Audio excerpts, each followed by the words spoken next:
मेरे बाप ने मेरी शादी एक 60 साल के बूढ़े से करवा दी। मगर जिस दिन मेरा पति 30 रोटियां खाता था, उस दिन मुझे जबरदस्ती मेरे मायके भेज देता था। एक रात मेरी तबीयत ठीक ना थी, तो आधे रास्ते से ही वापस घर जाकर सो गई। कुछ देर बाद देखकर मेरी जान निकल गई कि जब मेरे बूढ़े पति ने, आज मेरी शादी का तीसरा दिन था। मेरे ससुराल में मेरे पति के अलावा कोई नहीं था। सास ससुर बहुत पहले इस दुनिया से चले गए थे। मैं आईने के सामने खड़ी थी जब कमरे से मेरा पति निकला। वह पूरी तरह से खांस रहा था। मुझे उसके खांसने से बहुत चिढ़ होती थी, इसलिए मैं जल्दी से अपने मुंह पर कपड़ा रखा और 2 कदम पीछे हट गई थी। मैं अपने बूढ़े पति से नफरत करती थी। उसने मुझसे खांसते हुए कहा, जल्दी जल्दी 30 रोटियां मेरे लिए पका दो, मुझे बहुत भूख लगी है। मैं उसकी बात सुनकर हैरान रह गई। मैं बोली, कोई मेहमान आने वाला है क्या? वह बोला, नहीं, कोई नहीं आने वाला, ये सारी रोटियां मैं खुद खाऊंगा। मैं अपने पति के चेहरे को सवालिया नजरों से देख रही थी कि वह सच कह रहा है या मजाक कर रहा है। तब वह बोला, कभी कभार मैं इतनी रोटियां खा लेता हूँ, इस तरह मुझ में ताकत आ जाती है।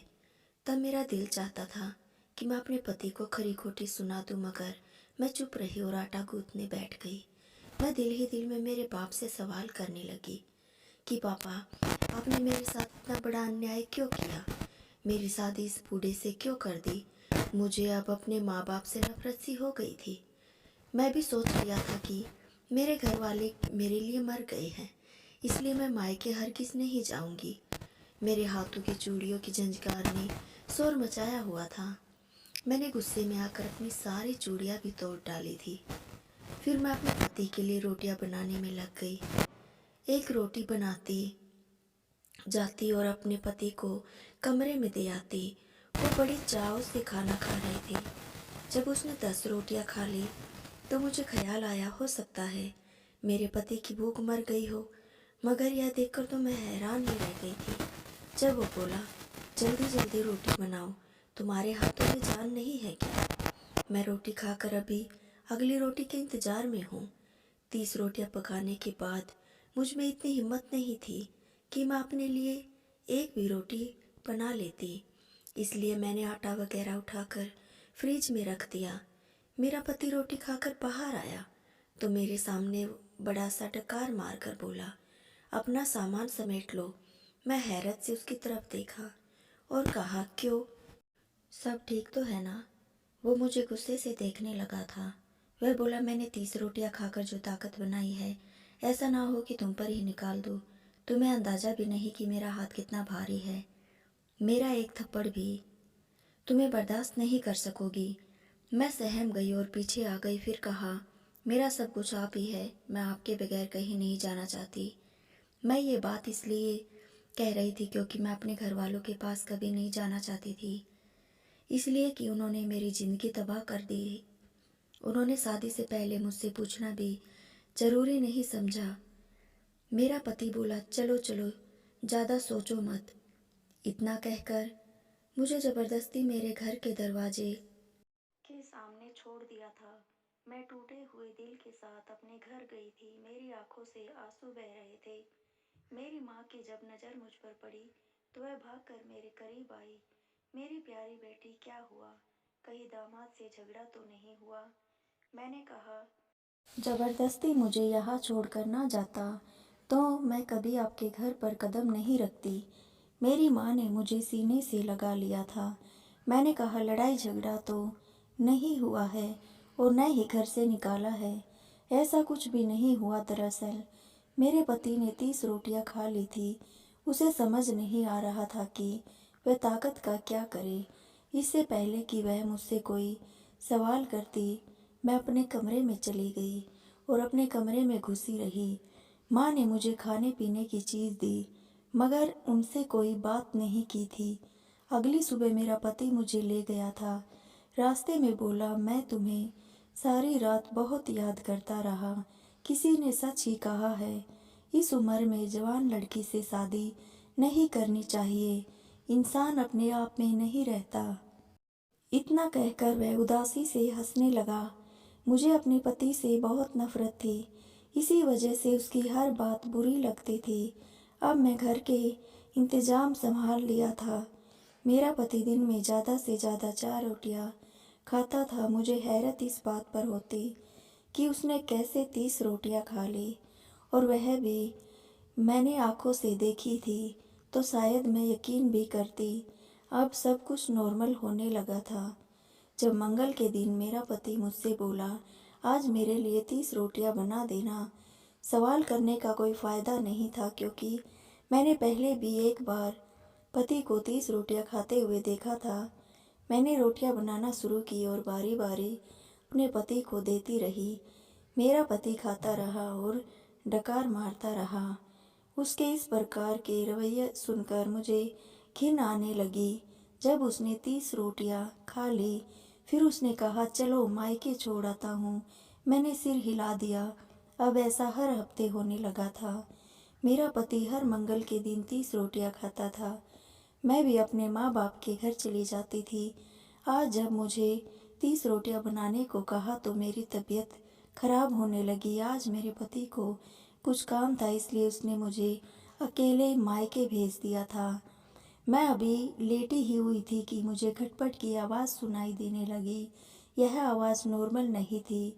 मुझे कुछ शक हुआ था, इसलिए मैं खिड़की के सामने आकर खड़ी हो गई और यह देखकर तो मेरी जान निकल गई। जब मेरे बूढ़े पति ने, मेरा नाम रजनी है, मैं 16 साल की जवान और बहुत खूबसूरत लड़की हूँ। मैं अपने माँ बाप की इकलौती बेटी थी, इसलिए मेरी माँ मेरा बहुत ख्याल किया करती थी। मेरी माँ की एक पक्की सहेली थी। उसका एक बेटा था जिसका नाम विशाल था। वह बहुत ही अच्छा इंसान था। हम दोनों को आपस में प्यार हो गया। वह मेरा बहुत ख्याल रखता था और हम दोनों की सगाई भी हो गई थी। एक दिन मेरे पिताजी मेरे पास आए और बोले, जल्दी से तैयार हो जाओ, तुम्हारी शादी हो रही है। मेरे पापा की बात सुनकर मैं हैरान हो गई और बोली, आज मेरी शादी कैसे हो सकती है? आज तो विशाल भी यहाँ नहीं है, परीक्षा देने शहर गया हुआ है। फिर मेरे पापा ने कहा, तुमसे किसने कहा कि मैं तुम्हारी शादी विशाल से कर रहा हूँ? मैं तो तुम्हारे लिए करोड़पति इंसान को चुना है। बाप कभी भी अपनी औलाद का बुरा नहीं सोचता। मैं तो बहुत अमीर लड़के से तुम्हारी शादी करवाना चाहता था। यह तो तुम्हारी पागल माँ ने विशाल के नाम की अंगूठी मुझसे पूछे बगैर तुम्हारे हाथ में पहनवाई थी। फिर मेरे बाप से साफ साफ कह दिया था कि मुझे आपका ये करोड़पति बिल्कुल भी पसंद नहीं है। मैं किसी करोड़पति या अरबपति इंसान से शादी नहीं करूँगी। मैं उठकर अपने कमरे में आ गई और विशाल की कामयाबी के लिए दुआ करने लगी थी, क्योंकि मेरी सारी खुशियाँ विशाल से जुड़ी थी। थोड़ी देर बाद मेरी माँ मेरे पास आ गई। उनकी आंखों से आंसू बह रहे थे। उन्होंने मेरे सामने हाथ जोड़ लिए थे और कहने लगी, मेरी बच्ची, मैं आज तक तुमसे कुछ नहीं मांगा। आज तुम्हारे सामने हाथ जोड़कर मांग रही हूँ कि तुम अपने बाप की बात मान लो।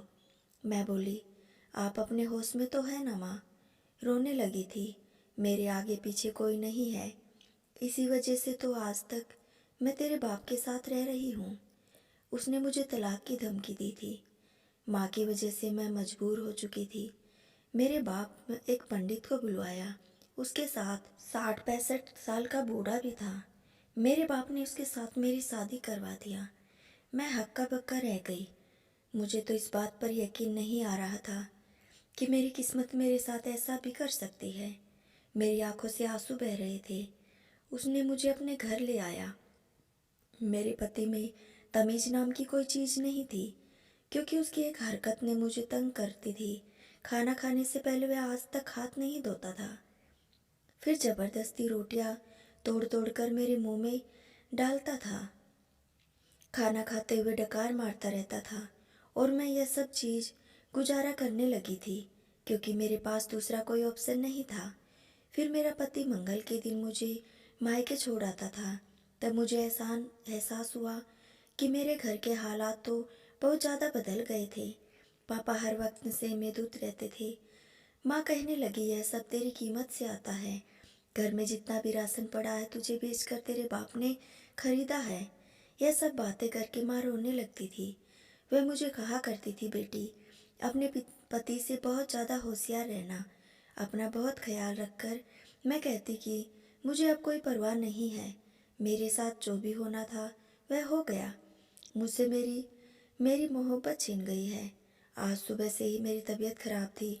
मैं बाहर निकल गई, जबकि कमरे में मेरा दम घुटने सा लगा था। जी चाहता था कि मैं बस भाग जाऊं, किसी ऐसा जगह में जाऊं जहां मुझे कोई पूछने वाला ना हो, ना कोई मुझे देखने वाला हो। मैं जहाँ फूट फूट कर रो सकूं, अपने दिल का दर्द हल्का कर सकूं। मैं अपने घर जाना चाहती थी। मैं रास्ते में बैठकर अपने घर आ गई। मेरा पति घर में मौजूद नहीं था। मैं अपने कमरे में जाकर लेट गई।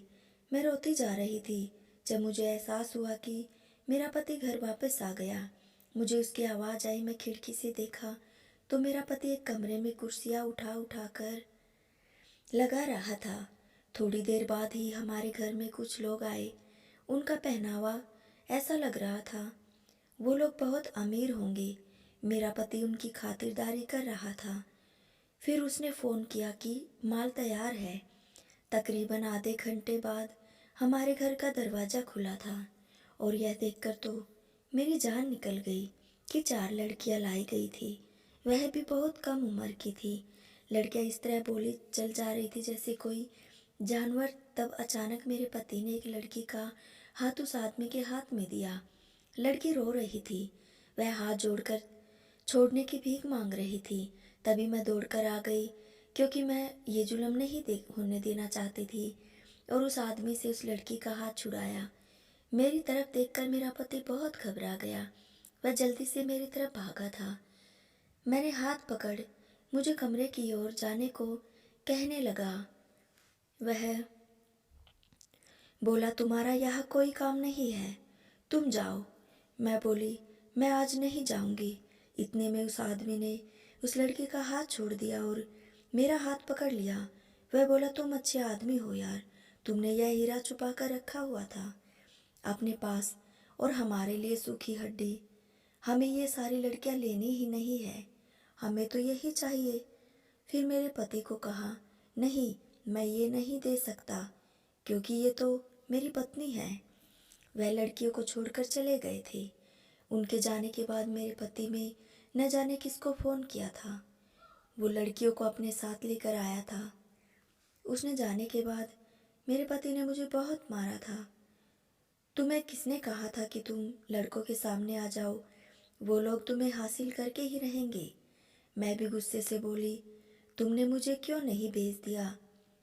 तब मेरे पति मुस्कुराकर बोला, इतना घाटे का सौदा तो मैं भी नहीं किया हुआ। 10 लाख में तो तुम्हें तुम्हारे बाप से खरीदा है, आगे भी 10 लाख में दे दूँ। तुम्हें मैं बेवकूफ़ बनाकर 30 रोटियां खाने का बहाना करके तुम्हें मायका भेजता, और उसी दिन मैं लड़कियों का सौदा करता था। उस दिन मेरे ग्राहक आया करते थे, तब तुम मुझे रोटी देती थी, तब मैं आधी रोटी चारपाई के नीचे छुपा दिया करता। बाद में मैं रोटी काऊ को डाल देता। मैं तुम्हें वहाँ इसलिए भेज देता था ताकि तुम्हें ये बात पता न चले। मैं अच्छी रकम ठुकरा नहीं सकता। अब मेरे सामने मेरे पति का जुर्म खुलकर आ गया था। सुबह जैसे ही पति घर से बाहर निकले, मैं घर से बाहर निकल आई थी। मैं जल्दी से रिक्शा करवाया और वहाँ से भाग गई, और मैं सीधे पुलिस थाना गई और मेरे पति और उनके साथियों को पकड़वाया था। अब वो सब जेल में सजा काट रहे हैं। मैं जिस लड़के से प्यार करती थी वो अब भी मुझसे उतना ही प्यार करता था। उसने मुझे फिर से अपना लिया और मैं बूढ़े से तलाक लेकर विशाल से शादी कर ली। यह दिन मेरी जिंदगी का सबसे खूबसूरत दिन था, और यह सब ऊपर वाले की मेहरबानी से हुआ, वरना मैं तो बहुत गहरी खाई में गिर गई थी। मुझे अब समझ में आ गया कि कभी भी मायूस नहीं होना चाहिए। ऊपर वाला अपने भक्तों की रक्षा जरूर करते हैं। तो दोस्तों, आपको ये कहानी कैसी लगी कमेंट बॉक्स में ज़रूर बताना।